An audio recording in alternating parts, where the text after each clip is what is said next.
Welcome to the Tow Business Podcast, your number one source for information on training, safety, business management, and everything in between. There's no business like tow business. Here's your hosts, Jeff and Brad.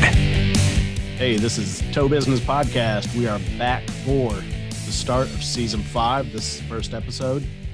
We appreciate you guys being patient during the break here. We had a couple people mail in and say, "Where's the show?" But we need to take breaks here and there and regroup. But we're back for the next 7 episodes.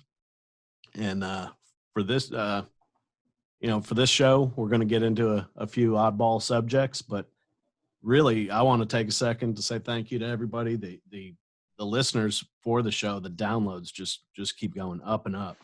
And everybody sharing this, subscribing to our YouTube channel, all that stuff, man, we really appreciate it. This episode, we're gonna get into all the little odd jobs we can do within our industry to make a little more money. Kind of make our services a little more well-rounded. Get into some things that hopefully we offer some ideas that some people haven't thought of. The ideas, the subjects we're going to talk about, kind of just come out of conversations with other people around the country.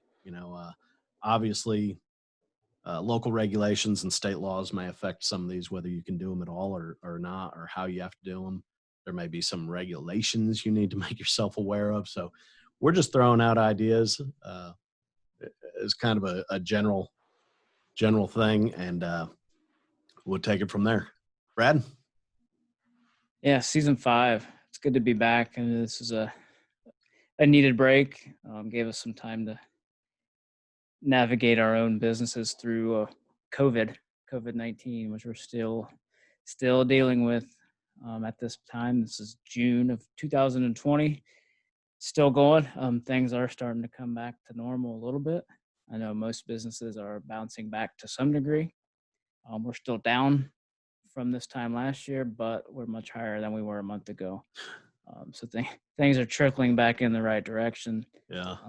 The world is still a very weird place, but here we are. Just thank you to everybody that listens. You get 27,000 now. We've really knocking on 28,000 listeners, which is unbelievable. We appreciate everybody with the ideas and. Sounds like they're coming to get you. Yeah, right by a fire station. All the ideas and suggestions and comments and questions and emails and messages, all that is awesome. That's why we do this, is to just try to help pass information on to the industry, try to get the industry in a better spot than we found it. So we appreciate all the support. This episode 1 of season 5 kind of went with the theme of alternate revenue streams. I'm a firm believer in doing everything you can with the equipment you have. And we've got some ideas here. Some you've thought of, some maybe you haven't, some are a little out there. But you might as well get every dollar you can where you don't have to invest another dollar in equipment or manpower or property or whatever. So that's what we'll get into, and we'll roll through this, and we'll be right back. Yeah, one quick thing before we take a quick break. There's a GoFundMe for Terry, who is a longtime Wreckmaster instructor. Anyone who went through Wreckmaster with Terry as their instructor, I can pretty much guarantee he left a mark on you. His passion was just unreal. I mean, a very impressive guy, very smart. A lot of the material you see when you're in the classes came by way of Terry. And now, unfortunately, he's hit a tight spot in life, and he's in need for some help from some towers, and there is a GoFundMe. You can scroll back a little bit on our Facebook page. I believe there's 2 posts that will take you right to the GoFundMe. But come on, guys, we're like $5-6 grand short of the $30,000 goal. With the size of our industry and just what's going on today, this is a great time to kind of come together and do something really, really great for someone who deserves it. So please, we hope you'll go there and consider, if it's $1, $5, $10, it doesn't have to be something big. But if you can hit that GoFundMe and contribute, it really, really go a long way in helping out a great guy. And if you're able to do that, we definitely appreciate your help. We'll be right back. Oop. No, real quick. I mean, if you've been to a tow show in the past, I don't know how many years, you might not know his name, but you've seen Terry there. Even if you haven't had a class directly with him or training the techniques and everything, they've impacted you and you just don't know it. Yeah. So everybody wants to claim that the towing industry is a brotherhood, and that gets thrown around a lot. Well, here's our chance. Here's the chance to prove that it is a brotherhood. So it's all over Facebook. You should have no problem finding the GoFundMe. So do it now. Spread it, share it, and help out. It's the least we can do. Yep. Some of what we're going to get into, the idea came out of, with what's been going on the past few months. We're trying not to talk about it any more than we have to, but in conversations with owners all around the country, something became very clear to me, and that is the people that were well diversified. They were making money from 10 different directions instead of all light duty, all motor club. The people that were spread out well, using their equipment every way they could, using their personnel any way they could, seem to have come through this the strongest. And, a lot of I think a lot of the people are getting a wake-up call from this, that maybe they need to spread themselves around a little better, because the whole all your eggs in one basket thing didn't work out really that well for this crisis we're going through. So we're going to get into things such as motor fluid spills, cleanups, site remediation, traffic control, mobile repair, and several more. Some you may have thought about, some hopefully we'll give you some good ideas also. So the first one we're going to start out with, and it's something a lot of people claim they do. I'm not sure how many of them are doing it, as well as they should be. But it's motor fluids and site remediation. It's something that we were, my company in Atlanta was almost forced to start doing.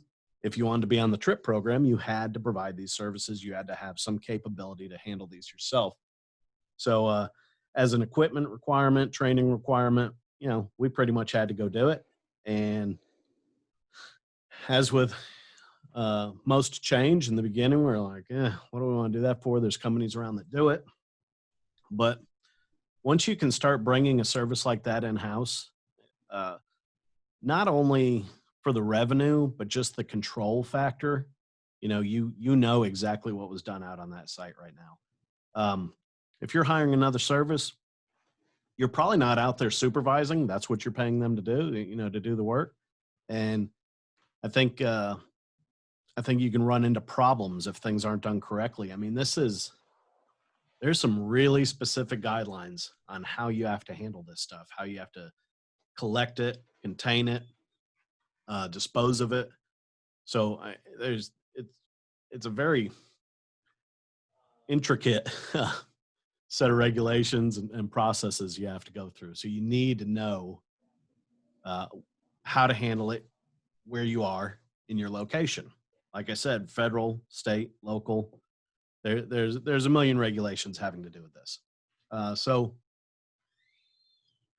why, the first thing you find out is not a lot of people even care about it.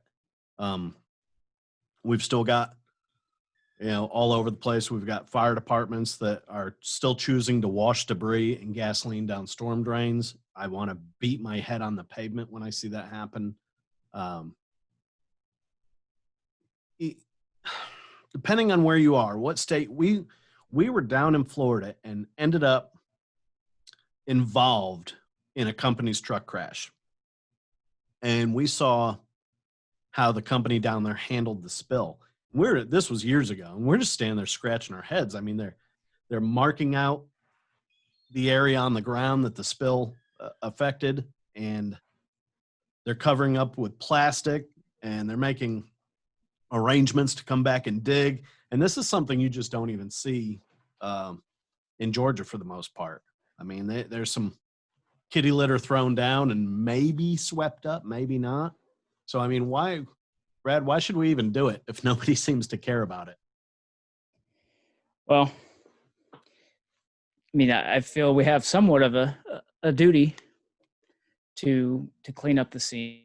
I know the police sure expect us to do it. They never say it, but they sure call when you don't do it. There's a lot of people that they set up these environmental cleanup companies as a whole separate arm of their business. So they know that anytime there's a wreck, they know that their remediation company can show up because it's their own people. So they know they can be there right away. They know that instead of basically subcontracting that part of the wreck and paying someone, that they can bill for it and collect the money, and then go out and find other customers to stay busy and keep that arm of the business going as well. So it's not a terrible idea. There's a lot of people in the towing industry that do it. It's gaining popularity. There's a lot of people doing it. You can see there's all kinds of vendors at tow shows that'll set you up with the whole program, help you basically form a business. They'll do the billing for you.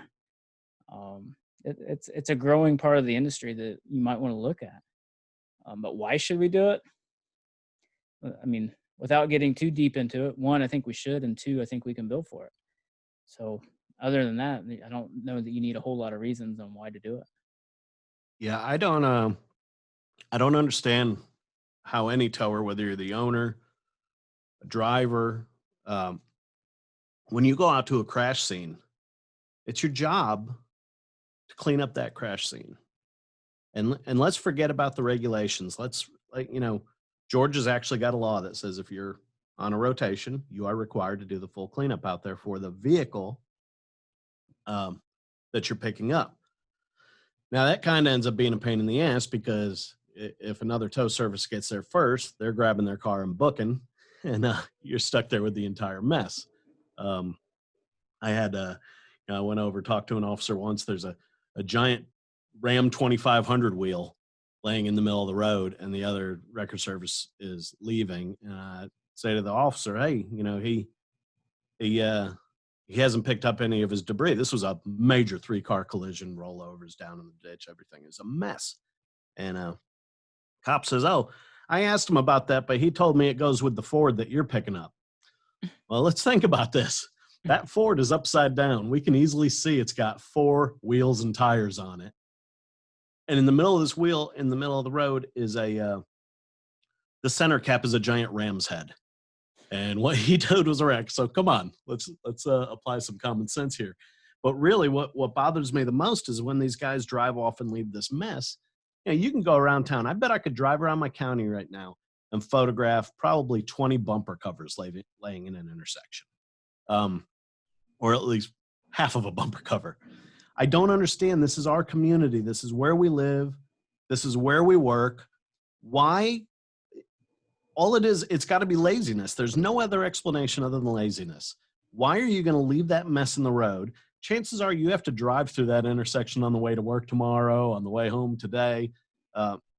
Why do you want to see that? And how can you feel good about your community, where you live, and the job you do if you're just ready to drive off? And we're not even getting into the fluids yet. We're talking just general non-hazardous debris.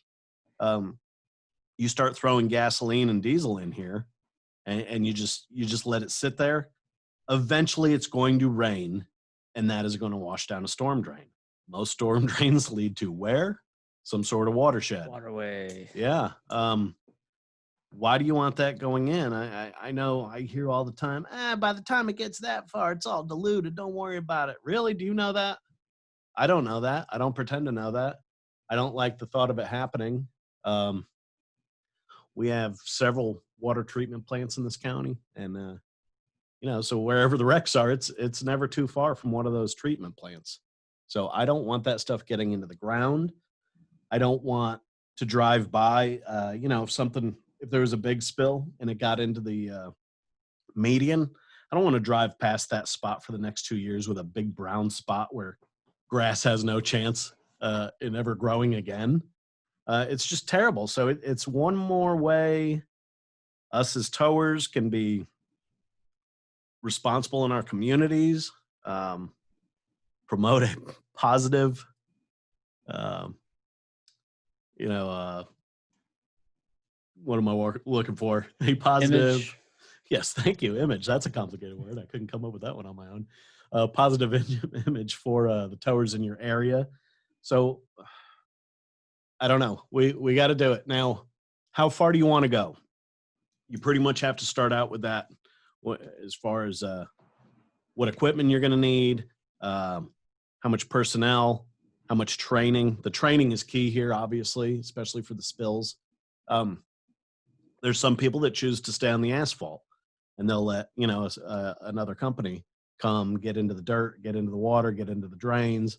Do you want to chase it into the dirt a little ways off the side of the road? Probably a good idea if you're going to do it at all. Probably stay to the shoulders though. If you're going to get down into like 2 feet of depth in the dirt, or you're near a storm drain, if you're not really set up for that and prepared for that, man, that's something you might want to turn loose to another company. Let it fall on their back. Make sure that it will indeed fall on their back. You probably want to just hand it over to them and not have it go through you. That's a personal choice of mine, because put that ball in their court, and you stay out from under it.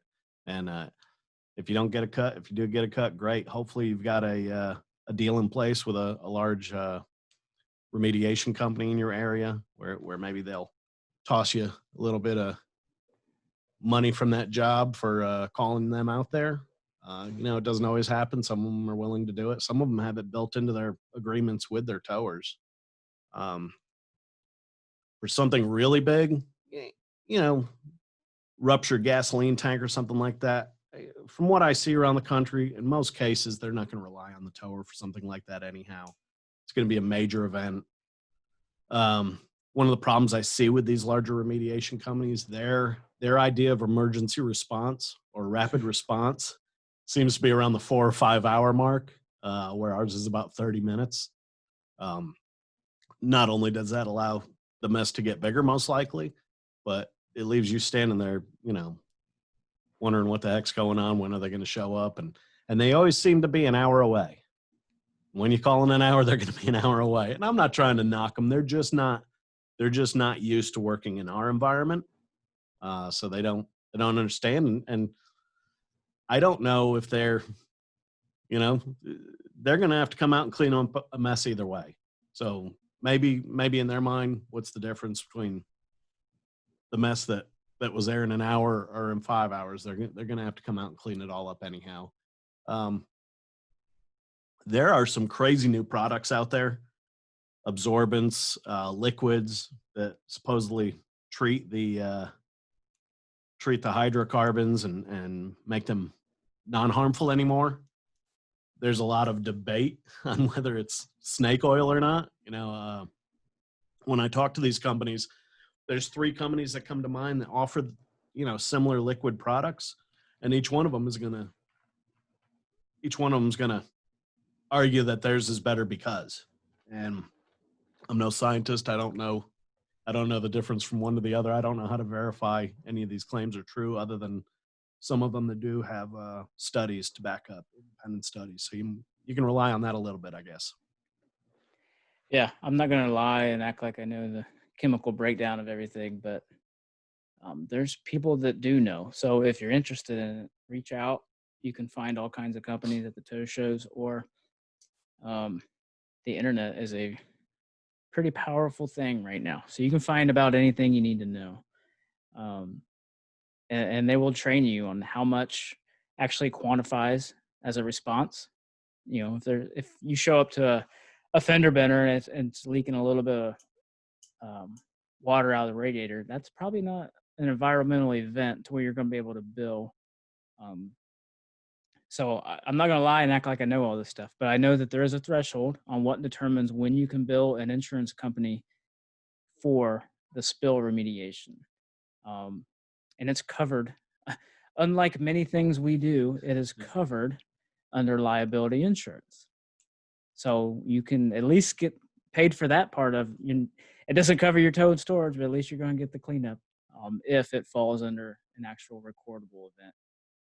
So there's a lot of research you can do, or you just reach out and let somebody explain it all to you. I've went through several demos with different companies that handle this and that set you up with everything you need. So they're not hard to find. If you need some direction, reach out. We'll point you into who we know. But going back to what you just mentioned, all the new products, it's not just kitty litter anymore. There's all kinds of stuff. There's the new thing right now that I've seen is the absorbent made out of coconut. It's all ground up coconut and it's reusable. You can clean up a wreck with it, keep it in your can, and reuse it depending on how much liquid it is, like 2 or 3 times. So it is expensive, obviously, compared to the traditional absorbent, but you can reuse it. And it's safe to actually just throw away when you're done with it. So there's all kinds of new stuff out there. There's stuff made with basically like sawdust type stuff now with different additives in it. The coconut, the traditional style absorbent. There's all kinds of machines now for, vac pumps to offload tankers, to offload any kind of, just the saddle tanks. It's come a long way. This is like I said earlier, this can be a whole sidearm of your business if you have the interest and desire to get into it. Yeah. Again, most importantly, we've already touched on it. Do it right. This is serious stuff when you start getting into this. Know those regulations. A lot of people choose to run it as a separate business. I know some of them set it up that way from the start when they get into this. Some of them get doing it on their own and then decide to branch out. There's several reasons for this. Sometimes it's just, a lot of times the environmental policy that falls under that liability. Sometimes it's just easier to bill that separately from the wreck itself. It's just a smoother avenue to get paid on that end of what you're doing. Other times, people just, they just like to keep it completely separate, start a second company. That could be for liability reasons. But really that's probably something that should be discussed with your attorney, to figure out which is the best way to go. Because I'm sure that differs greatly, from state to state, region to region. So, that's something you might want to look at. I think also when you do it under a separate company, I think it's easier to go out and look for additional work. If you're running it as Billy Bob's Wrecker Service and Cleanup, there's a lot of towers that will shy away from calling you out to help. And companies are looking, a lot of companies aren't used to towing services offering these services. So they may look at it and say, well, why would we use that wrecker service to clean up this spill? So it may be very helpful just if you're going by name alone. But something odd I've seen is the people who set up 2 separate companies and then try to maintain that they have nothing to do with each other. Be transparent. I mean, I've never had a problem with a insurance guy calling up and asking why there's 2 bills. We just tell them we like to keep the stuff separate. It's easier to bill, easier to collect, easier to account for, and they've never had a problem with it. If you try to hide it and then you're busted, you just look shady. So then they start looking immediately at what else do I need to figure out that these guys are doing? So just be smart about it. And when they will have a problem though, even if you're transparent, if you're one of the bad apples that they have on their radar for charging $150,000 for a rollover, guess what? They're going to have a problem with your environmental company. So just remember, you reap what you sow. And I think you are more likely to get a phone call from an environmental auditor than you are just a rec auditor. And a lot of it has to do with the additional regulations. So plan on getting grilled. If you're gonna start billing for these services, make sure you did what you billed for, because somebody's gonna call you pretty soon and ask you what you did. And it may be your state EPD or whatever they call it in your state. They're probably, whenever it's a reported quantity, they're gonna call up and ask you what you did about that spill. So make sure you get your ducks in all in a row there. Yeah, reach out to a professional. These the companies that we mentioned earlier, they will walk you through and help you, put you through the whole program of how to document everything. So I appreciate anyone that tries to do anything on their own, but you might want to get some help on this. Yeah. The next idea, and again, this is something that we started out being forced to do through the TRIP program. And I say forced, I mean, obviously we're not forced. Here's what you need to do to participate, and that's your choice whether you do it or not. We obviously chose to do it.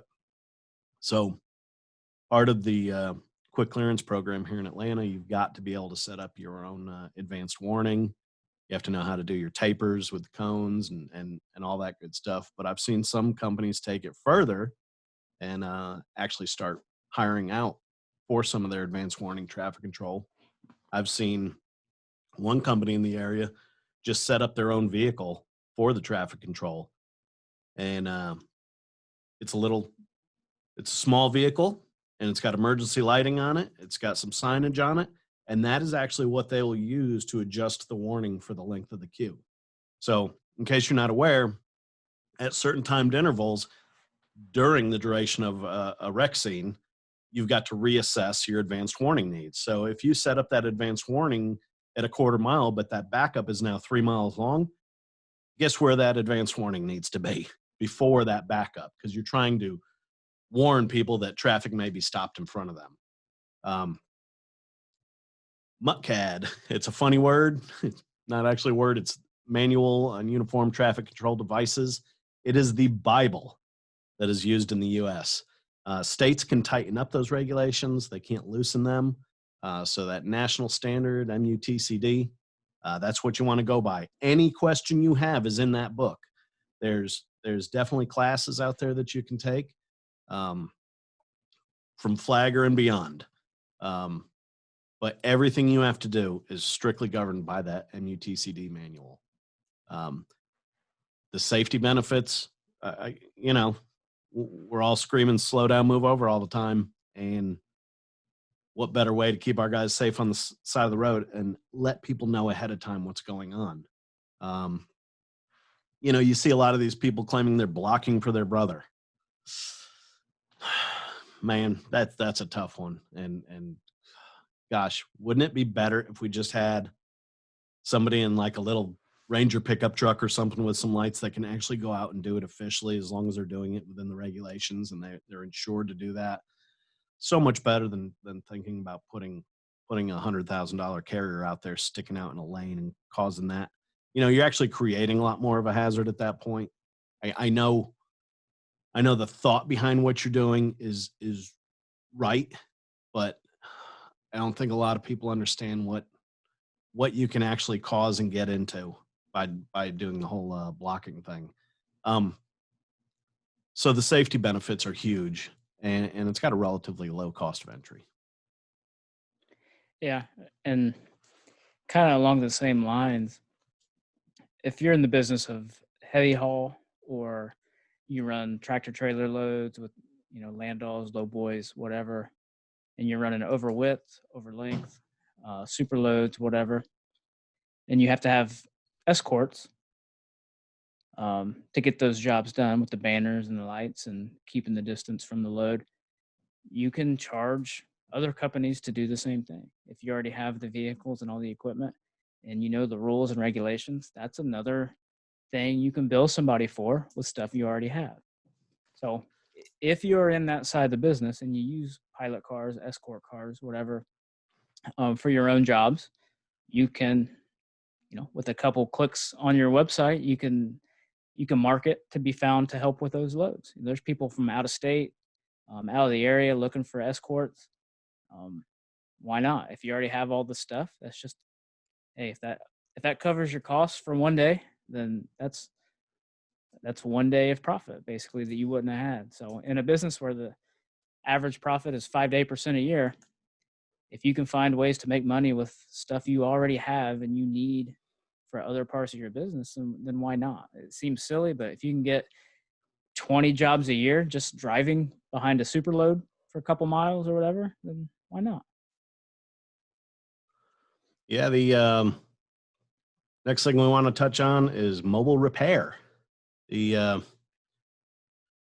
lot of us do the soft services for motor clubs, stuff like that, light stuff. But if you're running heavy duty trucks, heavy duty wreckers, this is probably a good thing to look at, because a lot of us, for years, we provided a lot of these services through our heavy wreckers and through our heavy operators. And then, eventually you start looking at that as it starts increasing. You start looking at it and you're saying, why am I running a $500,000 truck to replace a mud flap?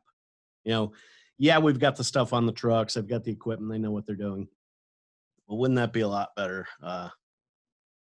Wouldn't it be a lot smarter to run that with a $50,000, $60,000 service truck and a dedicated guy in there? So now you're not eating into your regular heavy duty calls. You're doing it a lot cheaper and a lot easier, and you're not tying up those big assets. Yeah, I truly believe this is the future of our industry. I think this is going to be a growing part of our business that we either have to adopt or just understand that we're not going to have as much business as we did in the past. And I think the light duty side is even greater of an opportunity. AAA, they hire people just to go out and change batteries, sell batteries. And I guess you could call that mobile repair. But as these vehicles get smarter and can self-diagnose and say, hey, my motor mounts are loose. That's what's causing my transmission slip. So we just need to fix those. That can be done. Hey, my belt is just a little bit loose. I need a new belt. That's all that's wrong with me. That can be fixed. I think this is a huge opportunity that I am not excited about. I don't like the idea of doing this, but I think we're going to have to here soon. So we're going to try to get out in front of it, because I think that's what's coming with these smart vehicles. They're not going to want towed. They're going to want fixed right there. And I like it or get out of the way, I guess. I hope I'm wrong, because this scares me. The liability. There's, the new class of technicians or employees we have to recruit changes, and it's make it even harder to find employees. So I'm not excited about it, but I think that's what we're getting close to. Yeah. And don't forget, that's one of the things that can drive more work to the services you're already offering. If you've got a repair shop, if you've got wreckers, you've got a heavy truck shop. Obviously not all things can be fixed on the side of the road. You wouldn't even want to try. So it may drive work towards the other things. Definitely worth a shot, but it's something we're sliding into deeper and deeper. And we're probably even going to start roadside diagnostics. We just purchased some new equipment for the shop, and we're trying to decide whether or not we want to put it in the mobile units also. But we'll see how that goes. But definitely mobile repair is something you ought to be considering right now. Next thing we want to discuss, again, as with anything we do, it's probably what we can and can't do is probably dictated by 300 little-known regulations somewhere. But it's the salvage and sale of contents. We're required to auction our vehicles off as whole vehicles here in Georgia. You can't part the stuff out. You can't make it a private sale. Everything's got to go through an auction. So that kind of determines what we can and cannot do here in Georgia. But you look at why are these people coming to our auctions and buying these cars? They're wrecked piles of junk. They obviously see that there's value, and they're grabbing them and taking them apart and cutting the cats off and selling wheels and tires and all that stuff instead of just selling that whole car. So I guess it's kind of frustrating. We've got the ability to do it, but we really can't do it. So they're benefiting by these $250 buys at our auction, and then they're turning around and making who knows how much out of them. If it's legal in your area, it might be something you want to look at doing yourself. There's definitely a lot more value in these cars parted out than as a whole, especially if it's something that's totaled already. So when you say you have to auction them, are you allowed to do them yourself, or can you put them through Copart and IAA, or can you have somebody come to your lot and do it? How's that work? We choose to have someone come to our lot. We have an auctioneer. We've been using them since who knows how long. He does a lot of the towers in this area, and it's kind of a once a month thing. You get on a schedule. All the buyers figure out where this guy is on any particular day, and that's where they go. Our requirement is a public auction. So technically, we could throw these cars on eBay if we want to. We can bring them to IAA. We can bring them to Copart. As long as it's a transparent public auction, that's what our choices are. Yeah, because like you said, every state's different. Basically here, we can do whatever we want. We can take the ownership paperwork, fix them up, sell them. We can send them directly to the scrapyard. We can open our own pick and pull lot, basically, and try to part them out and use every piece of the carcass. We can sell them whole to the scrapyard. We can have our own auction on site. We can put them through Copart, IAA. So I guess we have some flexibility there. So that's nice, I guess. Yeah. Something you got to look out for. Don't assume that just because you got a court order giving you the option to sell one of these cars, either privately or in an auction, whatever you can do where you're at. Don't make the mistake of assuming the contents become yours. For years and years in Georgia, people just assumed that when they got the court order on the car, everything in the car was included. All it took was one crafty attorney to realize there was a little hole in that system. And someone ended up being sued for the contents of their vehicle going out at auction with the vehicle. You know, the record service hadn't cleaned anything out. They hadn't taken anything. Just they took it in as a whole. They auctioned it. It went out as a whole. That's all they knew. And 6 months later, this person comes back and wants to know where their great grandmother's urn is. Something along those lines, you know. Something that record service probably didn't even know what was in the car. So a few years back, we were able through the help of our lobbyists and our state towing association, we got the law rewritten to where contents were now included with the vehicle's court order. So that kept a lot of people out of a lot of trouble, because I bet if that first attorney was successful, I bet a lot of people would start coming out of the woodwork wanting to know where their stuff was at on cars that were probably gone 3-4 years ago. What a scam, though. What a pet peeve. You've had the car how long? They don't respond to certified mail. They don't come try to take ownership and pay for it. They don't even just come knowing they're going to abandon it. They don't come and get their stuff out. But a year later, 6 months, 90 days, whatever it is, then they come and all this stuff is super important at that point. You know, their iPad and their their work boots and all this, their tools, all this junk that they didn't care about for 6 months. But now they see a loophole, they see a chance they can get you, then they come out of the woodwork. That burns me up. Yeah. Pretty active fire department today. You got anything going on in town there we need to know about? Oh my gosh. So I'd be interested to hear, I wonder how many people switched over to one of these larger auctions or one of these online auction services because of what we're all going through. I mean, we normally have at least one auction a month, sometimes two. and we've probably gone 3-4 months now. There's a huge backlog at the courthouse. We have no idea when we're ever going to see these court orders. So if you've switched over to one of these online services, I've seen a few record services advertising that they're doing it online now. But if you're using either online or Copart, IAA, Odessa, we would love to hear what you think about it, because that might be the wave of the future.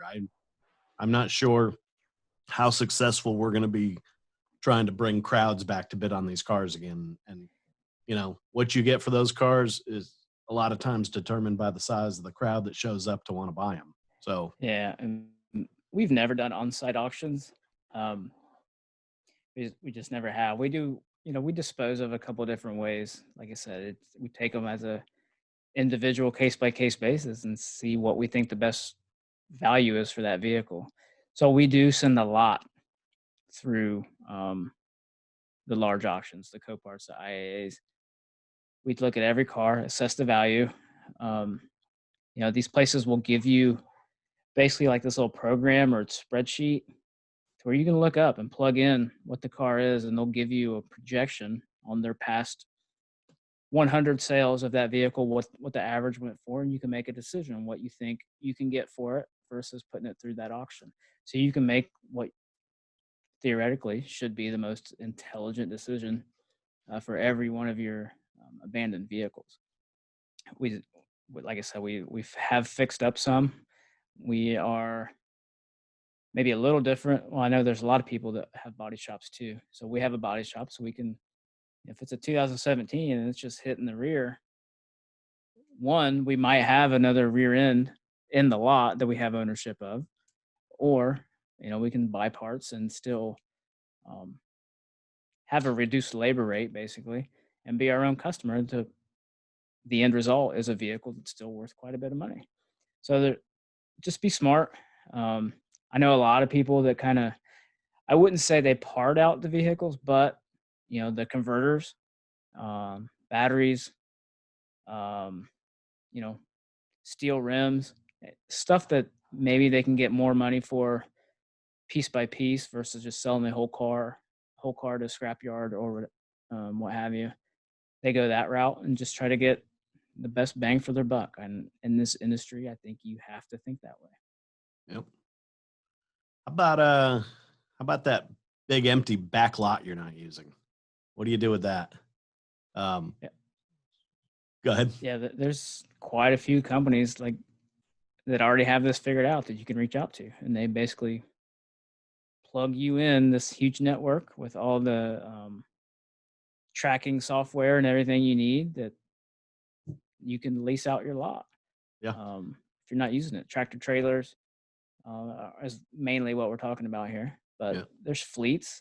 You know, maybe you know the local landscaper in town that needs a place to park his tree trucks and his trailers and needs a secure lot.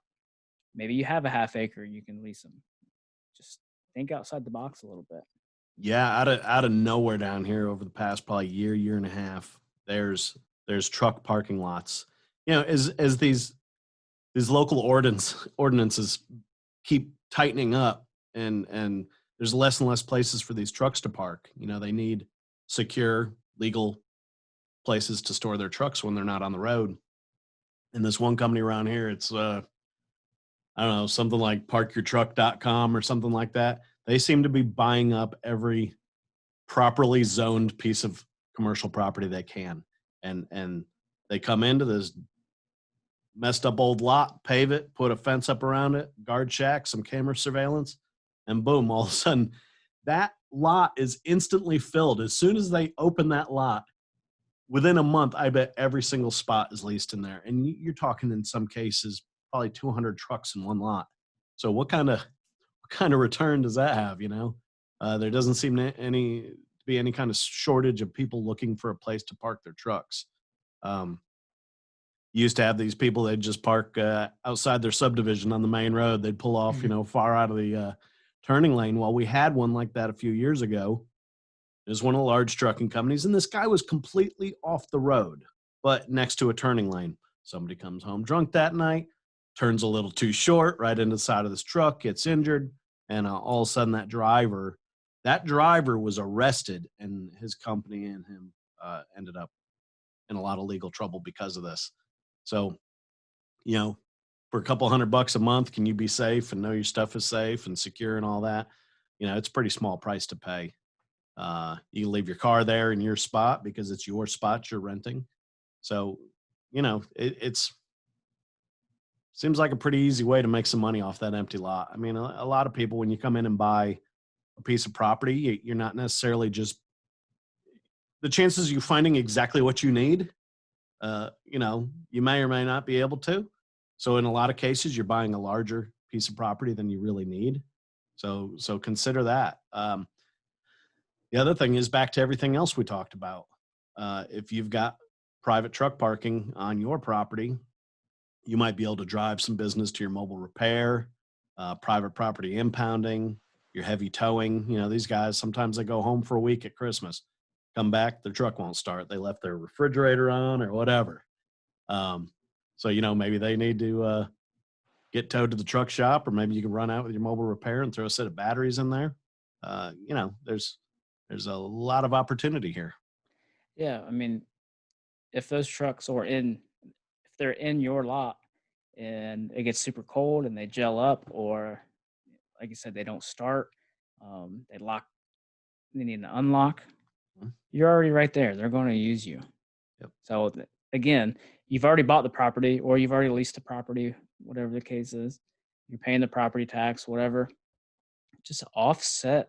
Even if you don't make money, if you offset your expense, your business as a whole is going to be more profitable if you offset those things that normally were expenses that didn't generate any revenue.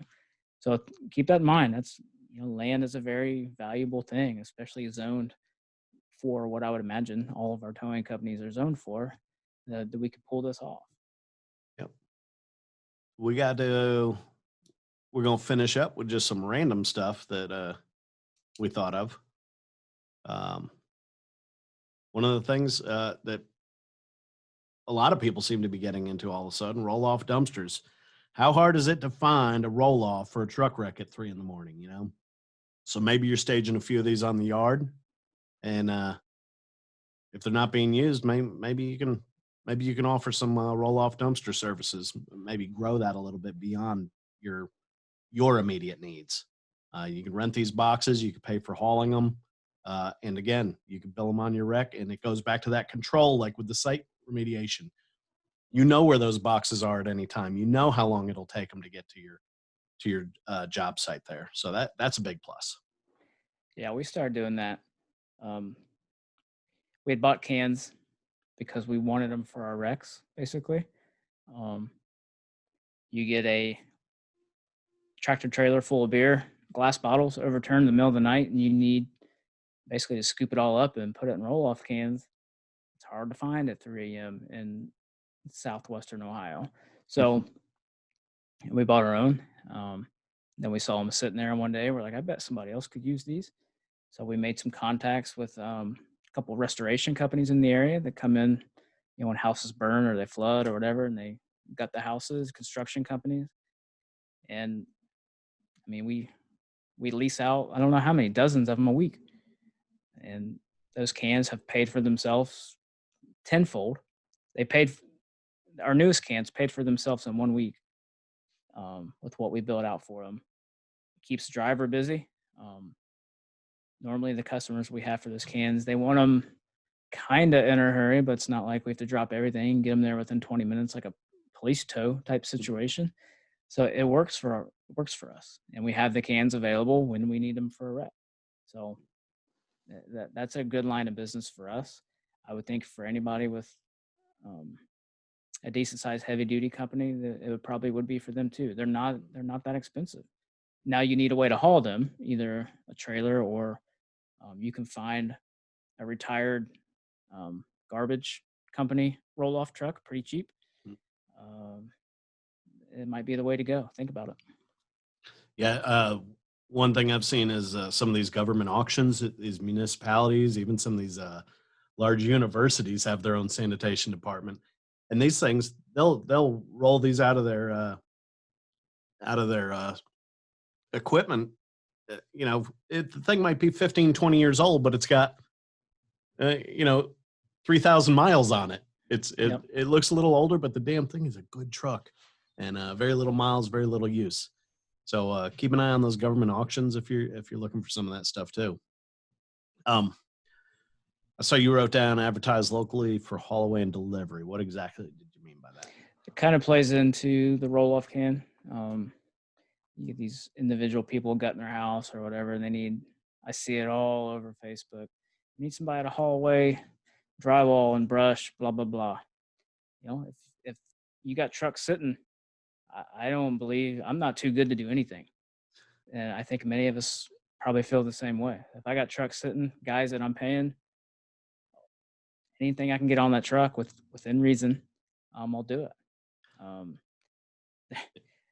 don't want to say this. I don't want to make this sound like trash, but there's a pet cemetery around, and don't be surprised if you see a rollback going down the road with a tarp over it. That might be a dead horse. I don't want to sound insensitive, but somebody's going to haul those dead horses. Yeah. So just think about anything you can get on that truck. Keep the wheels turning. Keep offset expense. Even if you don't make money one day, if you break even, that's better than losing money. Yeah, and even smaller than the dumpsters, a smaller investment, these hydraulic dump trailers that you can pull with a dually. It seems like every time I walk on our yard with someone new, they're seeing these dump trailers going, hey, I sure could have used that last weekend. Mm-hmm. Well, offer to rent that thing out or provide the service. I don't know that you really want to let someone else hook up to your equipment and go destroy it throughout the day. But, maybe you can make a couple dump runs for them while they're tearing their, part of their house down for a remodel. Another thing I liked that you put on here, how's your location for billboards on your property? That is definitely an option. I've seen probably 2 or 3 towers that I know of also sign 20-year leases for cell phone towers. So where you're at, it's not as lucrative as it was 20 years ago when they first started hunting for these properties, because they're very limited on where they can put these things. But it's guaranteed income for the life of that lease. If you're on an interstate or a major route, why not put up a billboard? It'll pay itself off. Obviously there's some expense to that, but these national advertising companies are begging for places to put billboards, especially the new electronic ones that can change every 8 seconds or whatever it is. They're begging for those. So I just believe in utilizing every inch of our property, every piece of equipment, every skill or talent that our people have. So I'm not too proud to do anything.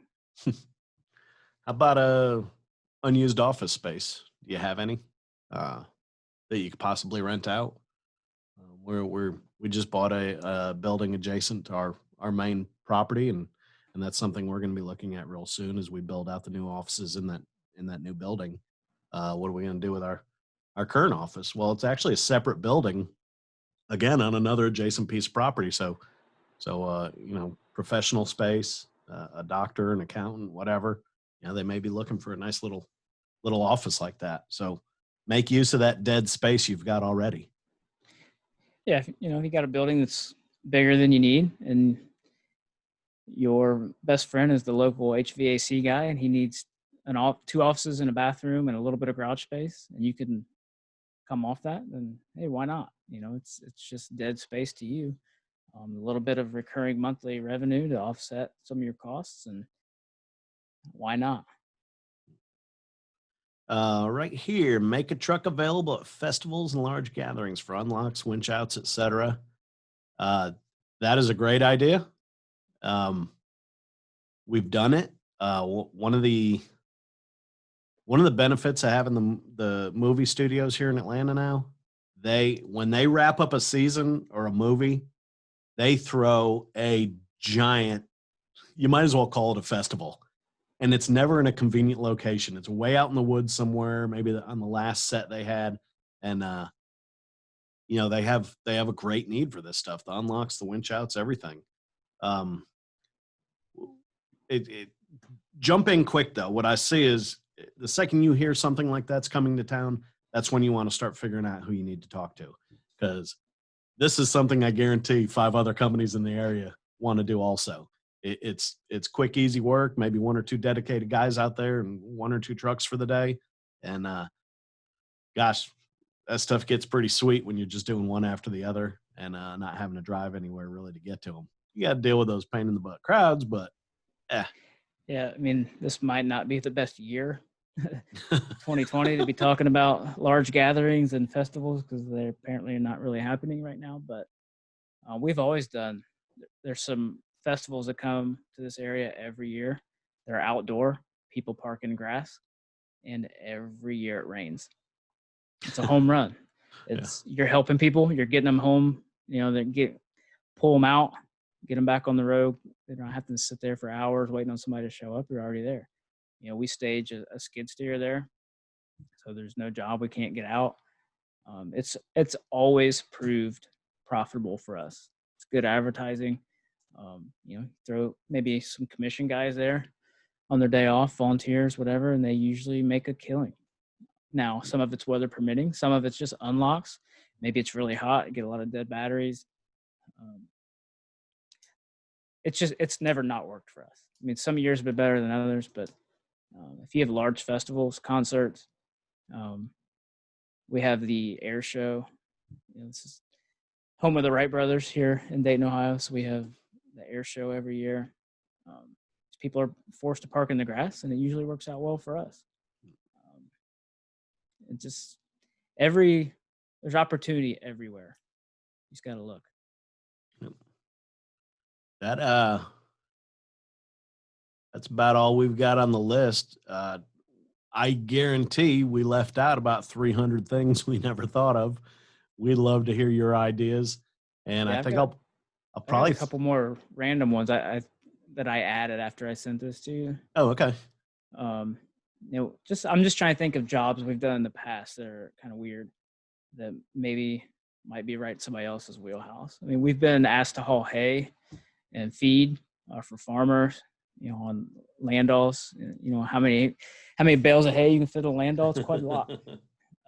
Even on a rollback. So every relationship you can make with a farmer or somebody like that, maybe that's a potential opportunity. We haul a lot of farm tractors. We got a lot of farm equipment dealers here in the area. They have their own rollbacks, but sometimes they get busy. Sometimes their rollbacks break down. You want to be that next person, that first call when somebody can't do the job themselves.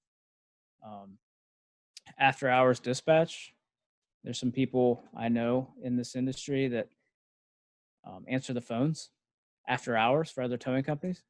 Now, it's probably not your neighbor down the street, your local competitor, but from other parts of the country, I know they roll their phones over. Maybe a smaller company rolls them over to a bigger company that they know is staffed 24 hours a day, that have live people answering the phones, that know the industry. If it's a couple $1,000 a month to do that, and it takes no new manpower, no new office space, no new equipment, nothing, then again, that's just an opportunity to make a little bit of money. That's really it. We've had calls from some plumbing supply, HVAC supply companies needing a box truck, needing, their rollback that they used to carry pipe and all the stuff broke down. They wanted to basically rent a truck. It's just, there's no relationship that's a bad one, really. If you can make a relationship with every company, just let them know what you have, and then you're available and you're used to responding quickly and delivering service. Eventually that stuff it'll pay off for you. It might not be everyday business, but maybe you're slow one day and all of a sudden that farmer needs 20,000 bales of hay done. Well, you just paid the bills that day. You never know. And that's kind of the whole point of this episode. Yeah. And think about all the times you've heard people make the remark, well, I didn't know you could do that. I didn't know you had that. Make sure they know that you've got that and you can do that. Get all this stuff on your website. Yeah. Why not? Be found as somebody. You don't have to put a paid search campaign that you haul dead horses. You don't have to overtly advertise these things. But if you have these capabilities, the dumpster cans, whatever, throw them on your website, because eventually somebody searching is going to find you just because of that. So if you have it and you want to be paid for it, you might as well put it up there. Yeah. And hey, I'm really curious about how many people have changed their auction process. I'm probably going to put up a poll, probably a 2-tiered poll. First, I'm going to put out, have you changed how you're doing your auctions or disposing of your vehicles? Yes or no. Then we'll let that run a little bit. And then we'll throw in some options on what you're trying now. And obviously, if we leave something off there that you've found to work, leave it in the comments. I think we're all dying to know how this is changing, because the auctions, at least in our area, I don't know that we expect them ever to go back to normal. So I think any kind of new options that we could find out there, I think it'd be great to spread that around to help everybody out. Yep. Just keep your eyes open, ears open. Don't get stuck in the rut of, this is what I do every day. We haul cars and we haul trucks and trailers and do jump starts, and that's it. Yep. You never know what's out there. Yeah. And again, feel free to go on our Facebook and let us know all the things we forgot to mention today. Oh, I'm sure there's tons. And I want to hear it, because I love hearing what people are doing and ways to make money that we haven't already thought of. So please reach out, put it on our Facebook so everybody can see it. If you're not a member of the Facebook group, Tow Business private group, get on that. A lot of good information there. And don't forget to subscribe to the YouTube channel and keep up with us there too. Yep. Sounds good. And thanks for listening. We'll be back soon. You've been listening to the Tow Business Podcast. If you enjoyed this episode, please give it 5 stars and go back to listen to previous episodes. Also, make sure you subscribe to the podcast and like us on social media. If you have a suggestion or question for the show, please email us at info@towbusinesspodcast.com or send us a message on social media. And remember, there's no business like tow business.